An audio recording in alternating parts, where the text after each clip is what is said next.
Hi అండి, అందరికీ నమస్కారం. అందరూ ఎలా ఉన్నారు? నేనైతే చాలా బాగున్నాను. ఈరోజు సింపుల్గా పూజ చేసుకున్నానండి. మనం నిత్యం ఇంటిలో దీపం పెట్టుటే కలిగే అద్భుత ప్రయోజనాలు ఏంటనేది ఈరోజు వీడియోలో మనం తెలుసుకుందాం.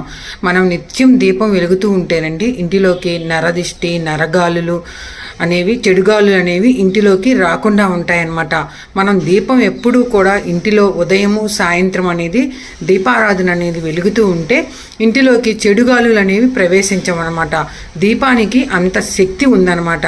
అందుకే ప్రతి నిత్యము కూడా ప్రతి ఒక్కరూ కూడా ఉదయము సూర్యుడు ఉదయించకముందే తెల్లవారుజామున బ్రహ్మ ముహూర్తంలో 3:30కి పూజ చేసుకుంటే చాలా మంచిది. చాలామంది 3:30కి చేయలేని వాళ్ళు ఉంటారు కదండి.